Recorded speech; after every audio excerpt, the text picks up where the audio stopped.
l'agoraphobie, la glossophobie et peut-être d'autres freins qui vous empêchent de parler en public. Vous en avez marre d'avoir peur de parler en public et vous ne savez pas comment gérer ces minutes, ces secondes avant qu'on ne vous donne le micro.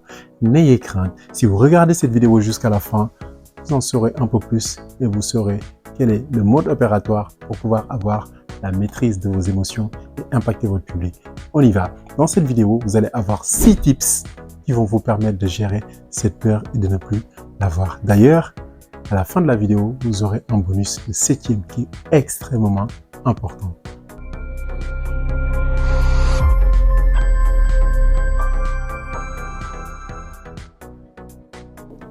Pour le tips numéro 1, extrêmement important, il est absolument crucial de développer ce qu'on appelle l'euphorie ou l'enthousiasme.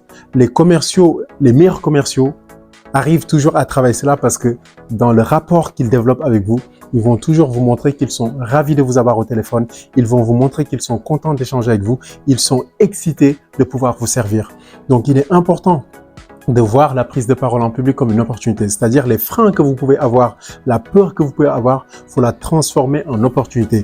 Quoi qu'il arrive, en prenant la parole, vous gagnez, vous ne perdez pas. D'où la célèbre phrase de Nelson Mandela. Je ne perds jamais, soit je gagne, soit j'apprends. Donc, soit vous impactez le public en réussissant, ou sinon, vous allez apprendre de vos manquements, de vos erreurs. Et ce qui est important également, les questionnements que vous allez avoir, il faut les transformer en conviction. Les doutes que vous allez avoir, il faut les transformer en certitude. Il est important tout simplement de vous dire que, quoi qu'il arrive, quelle que soit la prestation que vous allez faire, même si vous n'êtes pas prêt, en développant cette excitation, ce zèle, vous êtes toujours sûr de sortir de cet exercice avec beaucoup d'apprentissage et peut-être même que cela va vous permettre de rencontrer une personne qui va vous conseiller, qui va vous donner des astuces, une personne qui va vous conseiller, un coach par exemple, une personne qui va vous conseiller une méthodologie, une personne qui va vous encourager ou même que des gens vous félicitent parce que vous avez eu le courage malgré la difficulté, vous avez été au bout de la transmission de votre message. Donc, c'est extrêmement important d'avoir cette excitation, de voir la prise de parole en public. J'insiste beaucoup sur ce mot comme une opportunité. Pour le tips numéro 2, il est fondamental, c'est la finalité. C'est tout simplement savoir quel est le but, l'objectif de votre prise de parole. Cela est un point crucial parce que beaucoup de personnes prennent la parole et quand je les vois toucher le micro, commencer à parler, je sais qu'ils n'ont pas de finalité. Ils ne savent pas pourquoi ils prennent la parole en public. Et là, il faut penser à des mots comme la noblesse. Quelle est la noblesse de votre message? Quelle est l'utilité de votre message? En quoi votre message va être impactant ou utile? Quel est l'altruisme de votre démarche? C'est-à-dire, même si vous n'êtes pas forcément à l'aise, même si d'autres personnes pourraient délivrer votre message, même si ces personnes ont une meilleure qualité oratoire, mais ils n'osent pas le faire, mais vous le faites. Et il est également important de penser à l'obligation, c'est-à-dire si ce message, vous ne le transmettez pas, si ce message, vous décidez de le reporter à une autre période, peut-être que ce message ne pourra pas impacter, ne pourra pas inspirer, ne pourra pas motiver. Et je peux vous garantir que quand vous livrez un message, quand vous livrez un propos, quand vous transmettez une communication à un public, vous ne savez jamais quel est l'impact positif que vous allez créer. Peut-être que ce message va inspirer de nouvelles passions. Peut-être que ce message va permettre à une personne qui allait abandonner un projet de ne pas abandonner. Peut-être que votre message au fin fond d'un village, en Afrique, dans d'autres contrées du monde, vous allez peut-être permettre à une personne d'être inspirée et elle-même de se mettre en action jusqu'à ce qu'elle inspire le monde. Donc, quoi qu'il arrive, essayez de savoir quelle est la finalité, la portée, la visée de votre message et cela va vous permettre d'avoir plus de courage. Je rappelle juste que toutes les femmes qui accouchent ont peur de l'accouchement, mais elles le font parce qu'elles ne peuvent pas garder cet enfant dans leur ventre. Elles l'aiment tellement que cet enfant doit arriver au monde et quoi qu'il arrive, avec toute la douleur qu'elles vont éprouver, elles vont quand même enfanter. Tous les parents feront tout. Tous les hommes feront tout pour pouvoir financer la scolarité de leurs enfants parce qu'ils savent qu'il est important que leur enfant ait une bonne éducation. Donc, quelle est la finalité de votre message et vous gagnerez en courage. Maintenant que vous avez trouvé le zèle, maintenant que vous avez une finalité de votre propos, arrive le moment où peut-être que le modérateur se rapproche vers vous. On a cité votre nom, vous sentez que ça va être à votre tour. Vous allez prendre le micro, vous n'êtes pas prêt. Vous n'êtes peut-être pas prête. C'est pas grave. La préparation n'est jamais parfaite, mais ce qui est important, il faille qu'on se lance. Vous ressentez peut-être des palpitations, vous ressentez le rythme cardiaque qui va plus vite. Certains me disent qu'ils ont la diarrhée, vous avez les mains qui tremblent, vous ne vous sentez pas bien. À ce moment, il est important de se calmer et de ne penser qu'à une chose. Rappelez-vous que si vous n'avez plus de souffle de vie, vous mourrez. Si vous ne respirez plus, vous mourrez. Donc, il est important à ce moment de travailler sa respiration. Vous allez faire le contraire justement de ce qui se passe. Vous allez bien souffler, bien expirer, bien inspirer. Essayez de créer de l'air, avoir une respiration ventrale afin que vous ayez plus d'oxygène et surtout que vous arrivez à maîtriser cette respiration. Une fois que vous avez fait ce travail, peut-être les yeux fermés, en vous voyant dans la réussite, en vous visualisant, il est important d'y associer ce que j'appelle l'autosuggestion. Vous pouvez la faire en pratiquant la PNL, la programmation neurolinguistique, qui va vous aider justement à voir comment vous allez mieux gérer vos réactions. Mais au-delà de ça, dans l'autosuggestion, ce qui est important, il faille se parler. Il va falloir que vous vous parliez à ce moment-là pour vous dire des mots qui vous galvanisent. Je suis bon, je suis compétent, j'ai le droit de parler, j'ai de la connaissance, j'ai de la maîtrise, je vais impacter mon public. Il est très important, en fait, au niveau de l'excitation que je disais, de remplacer tous les mots qui ont un caractère dubitatif, qui vont pousser le doute, qui vont provoquer peut-être le questionnement de vos ressources, de vos capacités, en des mots qui vous donnent le courage, la bravoure et surtout l'envie de prendre ce micro et d'impacter votre public. Donc sur le point 3, un travail de respiration et surtout un énorme travail d'autosuggestion. Nous arrivons donc au point 4. Il est important sur ce point d'avoir ce qu'on appelle le taux de chat. C pour connaissance, H pour humour et A pour audace. C'est le moment d'avoir de l'audace. Mais pour moi, ce point, c'est le point de la maîtrise. Il est important de maîtriser son sujet, en tout cas à minima. Ne pas s'aventurer à parler des choses qu'on ne maîtrise pas et des choses, en tout cas, dont notre argumentaire n'est pas préparé. Par exemple, parfois, je pars à des événements et je vois une personne prendre le micro, mais au moment où la personne prend le micro, elle commence à se présenter, je suis persuadé que sa communication ne sera pas bonne parce que tout de suite, je sens qu'il n'y a pas de maîtrise. Après s'être présenté, il est important d'aller à l'essentiel, de ne pas tergiverser, même dans une réunion. Quel que soit le type de communication, il faut aller à l'essentiel. Quand je dis aller à l'essentiel, c'est-à-dire démontrer tout de suite qu'on a une maîtrise de ce qu'on dit, de ce qu'on va dire, et cela va permettre en fait de gagner en crédibilité. Et quand vous gagnez en crédibilité, les gens vont avoir envie de vous écouter et ils ne seront pas plutôt pressés à ce que vous posiez le micro. Donc en fait, la maîtrise, elle va être très importante. Et même si vous n'avez pas une maîtrise très importante du sujet, organisez juste quelques points afin de pouvoir avoir une prise de parole qui va suivre une logique. Et en fait, quand vous concluez cette prise de parole, qu'on n'ait pas l'impression que vous avez tâtonné.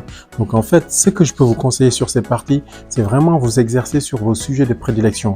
Par exemple, vous êtes un expert du football, vous parlez que de football. Vous êtes un expert, je sais pas, de la médecine, vous ne parlez que de la médecine. Et si vous testez un autre sujet, travaillez toujours sur la hiérarchisation et la schématisation de vos arguments, afin de pouvoir délivrer un message qui va tout de suite donner une impression de maîtrise à votre public. Et quand le public sent que vous êtes un sachant, vous êtes un connaisseur, vous êtes quelqu'un qui parle de choses qu'il maîtrise, c'est beaucoup plus simple de sentir justement l'approbation du public.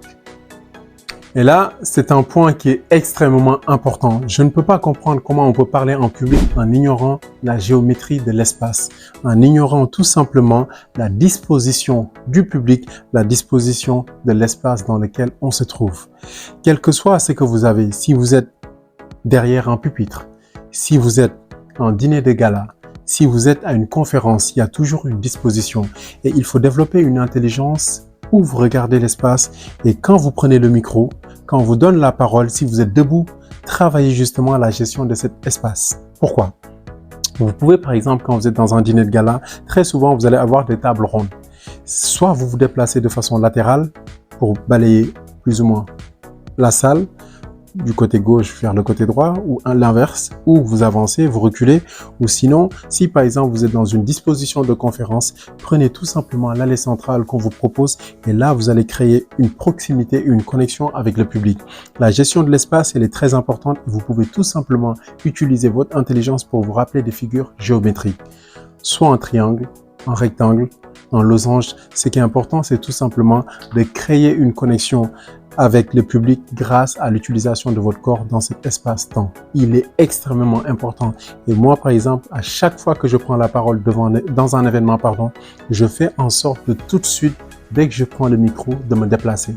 Que ça soit 2 pas, 3 pas, vers l'avant, vers l'arrière. Ça va me permettre de balayer la salle et tout de suite créer une communion avec ma posture. J'ai une posture très droite, très haute, avec beaucoup de prestance, beaucoup de charisme. Et le fait justement de se mouvoir dans cet espace, ça va créer de l'énergie, ça va créer du dynamisme et ça va vous permettre de vous libérer justement du stress. Et là, on arrive au point 6. C'est le point où vous allez travailler votre charisme. Comment? Grâce à votre communication non verbale. Donc, le point 6, la communication non verbale. C'est grâce à ce pendant de la communication qui est très important où vous allez travailler la prestance. Vous allez travailler votre gestuelle, votre posture, tous ces éléments qui ne sont pas verbaux, ils vont vous permettre de présenter bien. Ils vont vous permettre de donner envie à l'auditoire avant même que vous ne prononciez un seul mot. C'est votre façon de prendre le micro, votre façon de vous mouvoir dans l'espace, votre façon de tout simplement tenir votre corps qui va faire que les gens vont se dire « Tiens, lui il est différent. Lui, je pense qu'il va dire quelque chose de pertinent. Lui, je pense qu'il va nous sortir des propos très intéressants. Lui, j'ai envie de l'écouter. » Dans la communication non verbale, comprenez qu'il y a des études qui lui donnent 57% de la communication de façon générale, du message, d'autres 45%. Quoi qu'il arrive, ce n'est pas le pourcentage qui est important.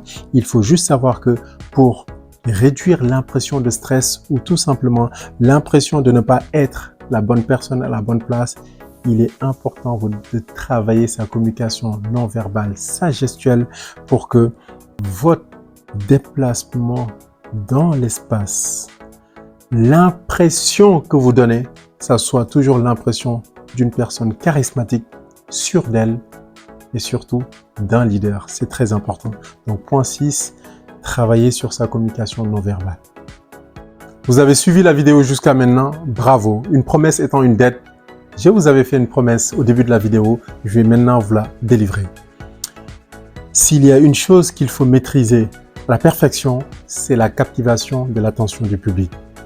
Quelles que soient les difficultés que vous avez, quel que soit le travail que vous amorcez au début justement de votre démarche de prendre la parole en public, il est important de travailler sur une faculté qui va vous permettre de transmettre une énergie puissante au public et que ce public vous la rende. En quoi faisant?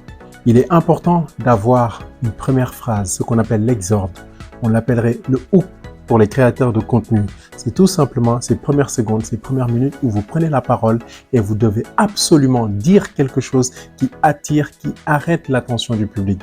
Par exemple, imaginez que vous rencontrez quelqu'un pour la première fois et vous lui dites par exemple cette phrase « Les hommes naissent égaux en droit, mais pas en charisme ». Monsieur Camara, bonjour, moi c'est Monsieur Mendy. Vous imaginez? C'est juste un exemple. Pourquoi il est important de faire ce travail? Parce que aujourd'hui les gens n'ont pas le temps, que ça soit dans une communication digitale, que ça soit dans une communication en présentiel, quelle que soit la nature du message que vous transmettez et quelle que soit la nature de vos rapports, il est important tout de suite, notamment en public, de pouvoir impressionner le public grâce à un propos, un chiffre, une histoire, une anecdote, du storytelling, quel que soit le choix qui est le vôtre, mais il est important sur ces premières phrases, comme dans un pitch, de pouvoir tout de suite marquer le territoire en montrant que vous êtes différent, vous savez parler aux gens, vous savez communier en captant l'attention du public. Donc cette faculté, elle est exceptionnelle. Si vous faites tous ces 7 points, et surtout, rappelez-vous qu'il y avait une première vidéo où on vous a expliqué comment gérer ce stress, comment gérer cette peur, avant de prendre le micro.